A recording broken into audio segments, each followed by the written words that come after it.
Strength is not just about muscle. Power is not just about force.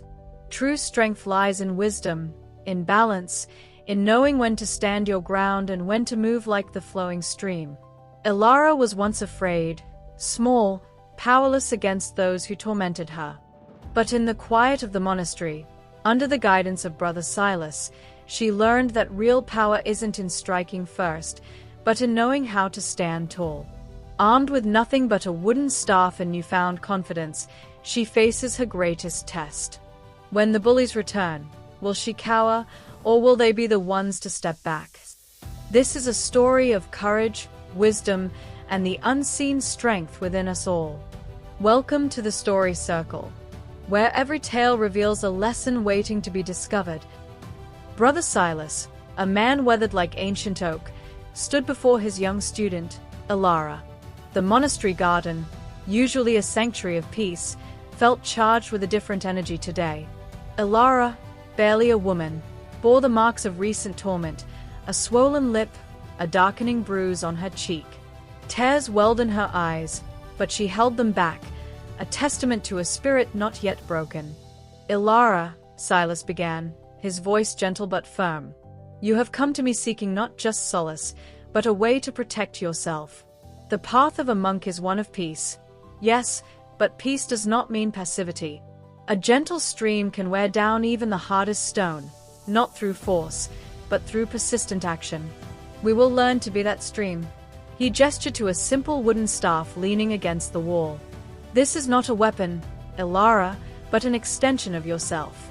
It is a tool for balance, for leverage, for defense. Elara looked at the staff with trepidation. But Brother Silas, I'm small. They are bigger. Silas smiled. Strength is not always about size, child. It is about understanding. A lever can lift a weight many times its own. We will learn the levers of the body, the points of balance, the places where a small push can have a large effect. Their training began slowly. Silas taught Elara stances, not aggressive, but grounded, balanced. He showed her how to use the staff, not to strike, but to deflect, to create space, to disrupt. He emphasized not strength, but precision. Think of water, Elara, he'd say. It flows around obstacles, finds the cracks, the weaknesses. He didn't just teach her physical techniques. He taught her about awareness. Observe, Elara. A bully often reveals their intentions before they act. Watch their feet, their hands, their eyes. Anticipation is your first line of defense. He also taught her about her voice. Your voice, Elara, is a powerful tool. It can command respect. It can create a barrier. Do not be afraid to use it. A firm no can be more effective than a blow. Weeks turned into months. Elara, once timid, moved with a newfound confidence. The fear in her eyes was replaced by a quiet determination. She learned to use the staff, not as a weapon, but as a tool to create space, to deflect blows, to unbalance her attackers. More importantly, she learned to stand tall, to meet the gaze of her tormentors without flinching, to use her voice with authority. One day, as Elara walked through the village, the group of bullies who had tormented her before approached. They sneered, their eyes filled with the same cruel amusement. But this time, Elara didn't shrink back. She stood her ground, her staff held loosely but ready. Leave me be, she said, her voice clear and strong. The bullies hesitated. They saw a different Elara, not the cowering victim they had known, but a young woman radiating an inner strength. They saw the glint of determination in her eyes, the confident set of her shoulders. They saw, perhaps for the first time, that she was no longer an easy target. They muttered amongst themselves, their bravado faltering. And then, to Elara's surprise, they turned and walked away. Elara stood there, her heart pounding, but not with fear, with exhilaration. She had not struck a single blow, but she had defended herself. She had found her strength, not in brute force, but in the power of self-respect, in the wisdom of the flowing stream. She had learned the true meaning of self-defense, a lesson that went far beyond physical techniques. She had learned to protect not just her body, but her spirit. And in that moment, she understood the true power of the monk's teachings. This story has a lot of moral lessons. 1. Inner strength is more powerful than outward force. Elara's initial weakness was not her physical size, but her lack of self-confidence. True strength comes from within, from believing in oneself and one's ability to overcome challenges. 2. Defense is not always about aggression. The story emphasizes that self-defense isn't solely about fighting. It's about awareness, strategy, using leverage, and, importantly, using one's voice.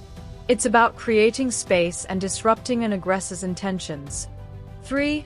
Knowledge is empowering. Learning self-defense techniques, understanding body mechanics, and observing behavior gave Elara the tools she needed to protect herself, both physically and emotionally. Knowledge dispels fear and builds confidence. 4.